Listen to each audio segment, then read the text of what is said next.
Hello friends, இன்னைக்கு நம்ம பார்க்க போகிறது ஜாப்பனீஸ் அனிமி சீரிஸான the rising of the shield hero season 1 episode 13 தான் இன்னைக்குள்ள வீடியோவில் பார்க்க போகிறோம். உங்களுக்கு இந்த வீடியோ பிடிச்சிருந்தது அப்படின்னா லைக் பண்ணிட்டு அப்படி மறக்காம நம்ம சேனலை சப்ஸ்கிரைப் பண்ணிருங்க. அண்ட் இந்த எபிசோடில் கொஞ்சம் உங்களுக்கு சில விஷயங்கள் குழப்பமாக இருந்தாலும் போக போக வர எபிசோட்ஸில் எல்லாமே தெளிவாகும். சரி வாங்க இன்னைக்குள்ள கதைக்குள்ளே போக ஆரம்பிக்கலாம். இன்னைக்கு நம்ம பார்க்க போகிறது the rising of the shield hero season 1 episode 13. Princess மெல்ட்டியை வந்துட்டு அட்டாக் பண்ண வராங்க. உடனே நம்ம ஷீல்டு ஹீரோ தடுக்கவும் பிரின்சஸ் மெல்ட்டியை அவன் பிடிச்சு வச்சுக்கிட்டான். ஒழுங்கு மரியாதையா விடு அப்படின்னு சொல்லிட்டு அந்த சோல்ஜர் சொல்றான். நான் எங்கடா அவளை பிடிச்சு வச்சிருக்கேன், நீங்க தானடா கொல்ல பாத்தீங்க அப்படின்னு சொல்லிட்டு நம்ம ஹீரோ சொல்றான். ஆனா அவங்க கண்டுக்கிடாம நம்ம ஹீரோவை அட்டாக் பண்ண வராங்க. நம்ம ஹீரோக்கு புரிஞ்சிடுச்சு இவங்க ஏதோ பிளான் பண்றாங்கன்னு சொல்லிட்டு. ஸோ இப்போ நம்ம ஹீரோ அவங்க எல்லாரையும் அட்டாக் பண்றான். லைட்டா அடிக்கிறதுக்கு ஓவர் பில்டப் கொடுத்துட்டு அவனுங்க கீழே விழுறானுங்க. இது நமக்கு போதும், எல்லாரும் திரும்ப வந்துருங்க, நம்ம பிரின்சஸ் மெல்ட்டியை எப்படியாச்சும் காப்பாத்தலாம் அப்படின்னு சொல்லிட்டு அந்த சோல்ஜர்ஸ் எல்லாரும் அங்கேருந்து ஓடிடுறாங்க. நம்ம ஹீரோக்கு என்ன நடக்குதுன்னு ஒன்றுமே புரியல. சில ஹூடிஸ் போட்டிருக்கிற ஆளுங்க வந்துட்டு அது ஹூடிஸா இல்லை எப்படி சொல்கிறதுன்னு தெரியல, பார்க்குறதுக்கு மெஜிஷியன்ஸ் மாதிரி இருக்கிறாங்க. நம்ம ஹீரோ டீம் சண்டை போடுறத எடிட்டிங் பண்ணி வில்லத்தனமாக மாற்றிருந்தாங்க. ப்ரோ அது என்ன வீடியோ எடிட்டிங் சாஃப்ட்வேர் அப்படின்னு கேட்காதீங்க, அது மேஜிக்கில் தான் எடிட்டிங் பண்ணுறாங்க. அப்படியே எல்லா கண்ட்ரீஸ்லையும் போயிட்டு அந்த எடிட்டிங் பண்ண வீடியோவை நம்ம ஹீரோ வில்ல அப்படிங்கிற மாதிரி காட்டுறாங்க. பிரின்சஸை கடத்திருக்கான் அப்படிங்கிறதுனால எல்லா இடத்துலையுமே செக்யூரிட்டி போடப்பட்டு எல்லா இடத்துலையும் நம்ம ஹீரோவை தேடிட்டு இருக்காங்க. நம்ம ஹீரோவாலையும் இப்போதைக்கு எதுவுமே பண்ண முடியல. இவங்க எல்லாருமே ஒரு ஃபாரஸ்ட்குள்ளே தான் இப்போதைக்கு ஒளிஞ்சிருக்காங்க. இப்போதான் நம்ம ஹீரோ வந்துட்டு அவன் கையில் ஒரு செயின் இருக்கிறத காட்டுறான். ஆக்சுவலி அந்த பிரின்சஸை கொல்ல வந்த ஒரு சோல்ஜரை பிடிச்சி எதுக்காக இப்படி பண்ணுறீங்க அப்படின்னு சொல்லிட்டு நம்ம ஹீரோ கேட்குறான். அவன் சொல்ல முடியாதுன்னு சொல்லிட்டு உன்ன மாதிரி ஈவில் மான்ஸ்டர் எல்லாம் ஹோலி சர்ச் பார்த்துக்கிடுவாங்க அப்படின்னு சொல்லிட்டு அவன் சொல்கிறான். அவன்கிட்ட இருந்து ஒரு செயின் விழுது, இது சர்ச்சில் உள்ள செயின் அப்படின்னு சொல்லிட்டு ரஃப்டாலியா சொல்கிறா. கேபிட்டலில் இருக்கிற அந்த மற்ற 3 ஹீரோஸையும் வழிபடுறாங்களே அந்த சர்ச்சா அப்படின்னு சொல்லிட்டு நம்ம ஹீரோ கேட்குறான். உன்ன மாதிரி ஈவில் மான்ஸ்டர்ஸ் எல்லாம் அவங்க சும்மா விட மாட்டாங்க அப்படின்னு அந்த சோல்ஜர் சொல்கிறான். உங்க அப்பாவால நான் இப்போ எந்த இடத்துல நிற்கிறேன் பார்த்தியா அப்படின்னு நம்ம ஹீரோ கேட்கவும், எங்கள் அப்பா இதை பண்ணியிருக்க மாட்டாரு, என்னோட சிஸ்டர் தான் இதை பண்ணியிருப்பா அப்படின்னு சொல்லிட்டு மெல்ட்டி சொல்கிறா. ஆனால் அந்த சோல்ஜர்ஸ் எல்லாருமே உங்கள் அப்பாவோட டைரக்ட் கண்ட்ரோலில் இருக்கிறவங்க தான். உன்னை கொண்டுட்டு என்னை வில்லத்தனமாக காட்டணும்னு பார்த்துருக்காங்க அப்படின்னு நம்ம ஹீரோ சொல்லுவோம். எங்கள் அப்பா இதை கண்டிப்பாக பண்ணியிருக்க மாட்டாரு, இந்த உலகம் ஆபத்தில் இருக்க, அதை காப்பாற்றாம நம்ம இப்படி சண்டை போடக்கூடாது அப்படின்னு சொல்லி மெல்ட்டி சொல்கிறா. நம்ம ஹீரோ அங்கேருந்து போகவும் மெல்ட்டி உட்காந்து அழ ஆரம்பிக்கிறா. உடனே ஃபீலோ மெல்ட்டியை சமாதானப்படுத்துறா. இப்போ நம்ம ஹீரோ போயிட்டு பார்க்குறான். அந்த இடத்துலயும் நம்ம ஹீரோவை தேடி ஆளுங்க வராங்க. நம்ம இங்கேருந்து கிளம்பணும் அப்படின்னு சொல்லிட்டு நம்ம ஹீரோ சொல்கிறான்.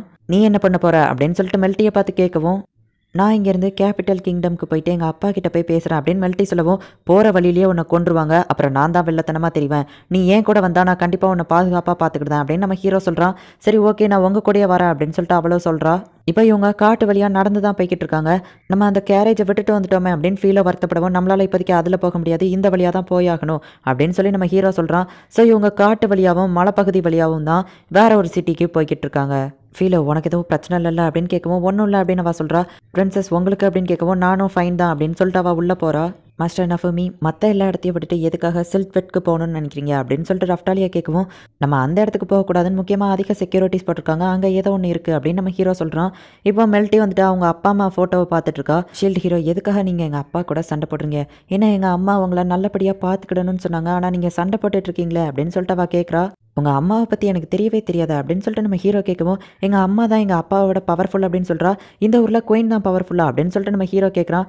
ஆமாம் அப்படின்னு மெல்ட்டி சொல்லவும், இப்போ தான் எனக்கு புரியுது, உங்கள் அப்பா ராஜ குடும்பத்தை சேர்ந்தவர் கிடையாது, அதனால தான் இவ்வளோ முட்டாத்தனமாக நடந்துக்கிறாரு அப்படின்னு நம்ம ஹீரோ பேசிகிட்டு இருக்கும்போது அங்கே நிறைய ஆளுங்க வராங்க. உடனே இவங்க எல்லாருமே அந்த இடத்துல இருந்து கிளம்புறாங்க.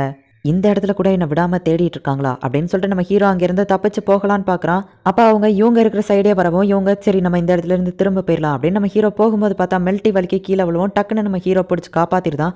ஆனால் மேலே இருந்து அவங்க இவங்கள பார்த்துட்டாங்க. இப்போ நம்ம ஹீரோ டீம் ஓட ஆரம்பிக்கிறாங்க. அவங்க எல்லாருமே இவங்கள துரத்துறாங்க. கடைசியில் ஒரு எஜ்ஜில் போய் நம்ம ஹீரோ மாட்டிக்கிட்டான். நஃபுமி மரியாதையா பிரின்சஸை விட்டுரு அப்படின்னு போ ஹீரோ சொல்லவும், நல்லா பாருங்க நான் என்ன அவளை கட்டி வச்சிருக்கிற மாதிரியா தெரியுது, நான் ஒன்று அவங்கள கடத்தலாம் இல்லை அப்படின்னு நம்ம ஹீரோ சொல்லவும், மோயராஜு நான் நம்ப மாட்டேன்னு சொல்கிறான். ஷீல்டு ஹீரோ சொல்கிறது உண்மைதான், அவர் என்ன காப்பாத்துறாரு அப்படின்னு சொல்லிட்டு மெல்ட்டி சொல்லவும், ஆனா நாங்க அந்த வீடியோல பார்த்தோமே அவங்க உங்களை கடத்திட்டு போற மாதிரி தான் இருந்துச்சு அப்படின்னு சொல்லிட்டு ரென் சொல்றான். இது எல்லாமே ஒரு மிஸ் அண்டர்ஸ்டாண்டிங் தான், என்ன கடத்துறதுனால ஷீல்டு ஹீரோக்கு என்ன கிடைக்க போகுது, நீங்க ஹீரோஸ் தான் இந்த உலகத்தை காப்பாற்றணும், இப்படி சின்ன விஷயத்துக்காக சண்டை போட்டுட்டு இருக்காதீங்க அப்படின்னு சொல்லி மெல்ட்டி சொல்றா. இந்த இடத்துக்கு நான் வந்ததுல இருந்தே இதுதான் நடக்குது, என்ன ஃப்ரேம் பண்ண ட்ரை பண்றாங்க அப்படின்னு நம்ம ஹீரோ சொல்லவா, அவன் சொல்றதை நம்பாதீங்க அப்படின்னு சொல்லிட்டு மைண்ட் சொல்றா. அவன் ஒரு பிரெயின் வாஷிங் ட்ரிக்கை யூஸ் பண்ணி எல்லாரையுமே வந்து பிரெயின் வாஷ் பண்றான், அதனால தான் என்னோட சிஸ்டர் தான் அப்படி பேசுறா அப்படின்னு சொல்லிட்டு மைண்ட் சொல்றா.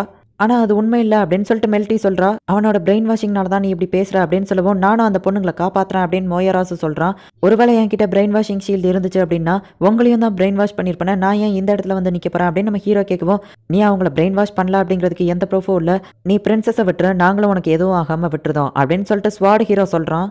ஆமாம் கரெக்டாக சொன்னீங்க ரென், நம்ம இவளை கூட்டிகிட்டு போயிடலாம் அப்படின்னு சொல்லி மைண்ட் சொல்கிறா. அவள் என்னை கொன்றுவா, எனக்கு பயமாக இருக்குது, என்னை காப்பாற்றுங்க ஷீல்டு ஹீரோ அப்படின்னு சொல்லிட்டு மெல்ட்டி சொல்கிறா. ஓகே அப்படின்னு சொல்லிட்டு நம்ம ஹீரோவும் உன்னோட ஆஃபர் நல்லா தான் இருந்துச்சுரன், ஆனால் என்னால் முடியாது அப்படின்னு சொல்லிட்டு ரஃப்டாலியாவுக்கு சிக்னல் கொடுக்குறான். என்னோட சிஸ்டரை என்கிட்ட கொடுத்துருங்க ப்ளீஸ் அப்படின்னு சொல்லவும், உன்னோட பிளான் எனக்கு தெரியாதுன்னு நினச்சியா, யாரும் இல்லாத நேரமாக பார்த்து மெல்ட்டியை கொண்டுட்டு அடுத்த குயின் ஆகலான்னு ட்ரை பண்ணுற, அதுதானே உன்னோட பிளான், நான் இருக்கிற வரைக்கும் மெல்ட்டியை காப்பாற்றுவேன் அப்படின்னு சொல்லிட்டு நம்ம ஹீரோ இப்போ ஃபீலோக்கு சிக்னல் கொடுக்குறான். ஃபீலோ பறவையாக மாறின உடனே இவங்க எல்லாரும் அங்கேருந்து தப்பிச்சு போயிருந்தாங்க. அவ்வளோ ஈஸியில் இங்கேருந்து தப்பிக்க முடியாது அப்படின்னு சொல்லிட்டு மோயராஜா ஒரு செயினை தூக்கி ஃபீலோவோட காலில் போடுறான். இப்போ அவங்க எல்லாருமே கீழே விழுந்துருந்தாங்க. இப்போ இந்த மைண்ட் வந்துட்டு அந்த இடத்துல லைட் மேஜிக் யூஸ் பண்ணி அந்த இடத்தையே வெளிச்சமாக மாத்திரா. இப்போ நம்ம ஹீரோவை எல்லா ஹீரோஸும் சுற்றி வளைக்கிறாங்க. ஃபீலோவோட காலில் அது மாட்டிக்கிடுச்சு. இனிமே நீ எனக்கு தான் சொந்தம் அப்படின்னு சொல்லிட்டு மோயராஜா அவளை பிடிச்சி வச்சுக்கிட்டு தான் மரியாதையாக ஃபீலோவை விட்டுரு அப்படின்னு சொல்லிட்டு மெல்ட்டியாவா மேஜிக் யூஸ் பண்ணி ஸ்பியர் ஹீரோவை அட்டாக் பண்ணிட்டு நெக்ஸ்ட் டைம் மிஸ் பண்ண மாட்டேன், ஒழுங்காக ஃபீலோவை விட்டுரு அப்படின்னு இவங்க பேசிகிட்டு இருக்கும்போதே மைண்ட் வந்துட்டு அட்டாக் பண்ணுறா. ஹே மைண்ட், நீ உன்னோட சிஸ்டர் கொல்ல பார்க்குறியா அப்படின்னு போகிரா கேட்கவும், இல்லை நான் காப்பாற்ற தான் ட்ரை பண்ணுறேன் அப்படின்னு சொல்லிட்டு திரும்பவும் அட்டாக் பண்ணுறா. ஸ்டாப் பண்ணு அப்படின்னு சொல்லிட்டு அந்த ஹீரோ சொல்கிறதையும் கேட்காம அவள் அட்டாக் பண்ணிக்கிட்டே இருக்கா. நஃபுமி கொஞ்ச நேரம் இதை சமாளிச்சுக்கோங்க, நான் இதை வந்துடுறேன் அப்படின்னு சொல்லிட்டு ரஃப்டாலியா எங்கேயோ போயிருதா.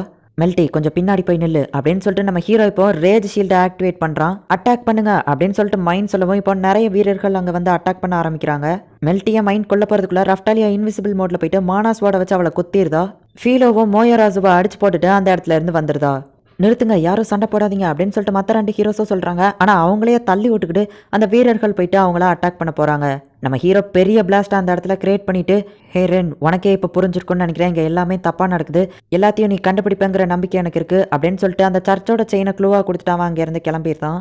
மோயராஜோ நம்ம ஃபீலோவை பிடிச்சி வச்சிருந்த அந்த செயின்லேருந்து நம்ம ஹீரோ இப்போ அவளை ரிலீஸ் பண்ணி விடுதான். அப்போ பார்த்தா அந்த இடத்துக்கு மாஸ்க் போட்ட அந்த ஒரு பொண்ணு வந்துடுதா. அவங்களால நமக்கு பிரச்சனை இல்லை, அவங்களாம் ஷேடோஸ் குயினுக்கு கீழே டேரெக்டாக வேலை பார்க்குறாங்க அப்படின்னு மெல்ட்டி சொல்கிறா. உங்களை இப்போ தான் இந்த ஃபார்மில் ஃபஸ்ட் டைமாக மீட் பண்ணுற ஷீல்டு ஹீரோ அப்படின்னு அப்போ சொல்லவும் இப்போ தான் நம்ம ஹீரோக்கு புரியுது, அந்த கேபிட்டலில் அந்த செயினை க்ளூவாக கொடுத்தது இந்த பொண்ணு தான் அப்படின்னு சொல்லிட்டு. குயின் உங்களை மீட் பண்ணணும்னு சொன்னாங்க அப்படின்னு சொல்லிட்டு அவங்க சொல்லவும், அதனால எனக்கு என்ன லாபம் அப்படின்னு நம்ம ஹீரோ கேட்கவும், அவங்கள மீட் பண்ணதுக்கப்புறம் உங்களுக்கே எல்லாம் புரியும் அப்படின்னு சொல்லிட்டு அவள் அங்கேருந்து கிளம்பிடுதா. செகண்ட் பிரின்சஸ், உங்கள் அம்மா எங்கே இருக்காங்கன்னு உங்களுக்கு தெரியுமா செகண்ட் பிரின்சஸ் அப்படின்னு நம்ம ஹீரோ கூப்பிடவும், என்னை எதுக்காக செகண்ட் பிரின்சஸ்ன்னு கூப்பிட்டு இருக்க, ஏதோ 3வது ஆள் மாதிரி ட்ரீட் பண்ணுற, என்ன மெல்ட்டின் பேர் சொல்லி கூப்பிட வேண்டியதானே ஷீல்டு ஹீரோ அப்படின்னு சொல்லி மெல்ட்டி கேட்கவும், ஆனால் நீயும் என்ன ஷீல்டு ஹீரோன்னு தானே கூப்பிட்டு இருக்க, மற்றவங்கலாம் நஃபுமின்னு தானே கூப்பிடுறாங்க அப்படின்னு சொல்லிட்டு நம்ம ஹீரோ கேட்கவும், அப்படின்னா சரி ஓகே, நம்ம இனிமேல் பேரை சொல்லியே கூப்பிட்டுக்கிடலாம் நஃபுமி அப்படின்னு அவள் சொல்லவும், ஓகே செகண்ட் பிரின்சஸ் அப்படின்னு நம்ம ஹீரோ சொல்லுவோம். மெல்ட்டின் கூப்பிடு அப்படின்னு அவள் சொல்கிறா. சரி ஓகே மெல்ட்டி அப்படின்னு சொல்லுவோம். இன்னும் ஒரு தடவை கூப்பிடு அப்படின்னு சொல்கிறா. உடனே நம்ம ஹீரோ மெல்ட்டி அப்படின்னு சொல்லுவோம். ரஃப்டாலியா கொஞ்சம் டென்ஷன் ஆகிட்டு அந்த இடத்துல இருந்து எந்திக்கிறா. அப்போ பார்த்தா ரஃப்டாலியாவுக்கு டிஃப்ரெண்ட்டான ஒரு ஸ்மெல் வருது. என்னன்னு பார்த்தா அந்த மைன் வந்துட்டு அங்கே இருக்கிற மொத்த காட்டையும் எரிச்சிட்டு இருக்கா.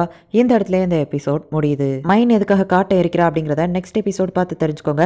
அண்ட் இதுக்கப்புறம் வரப்போகிற எபிசோட்ஸ் எல்லாம் தான் இன்னும் வேற லெவலில் சூப்பராக இருக்கும். ஸோ மிஸ் பண்ணாமல் பார்த்து என்ஜாய் பண்ணுங்க. அண்ட் உங்களுக்கு இந்த வீடியோ பிடிச்சிருந்தது அப்படின்னா லைக் பண்ணிட்டு அப்படி மறக்காம நம்ம சேனலை சப்ஸ்கிரைப் பண்ணிருங்க. தேங்க்யூ ஃபார் வாட்சிங். Bye guys. நெக்ஸ்ட் எபிசோடில் மீட் பண்ணலாம்.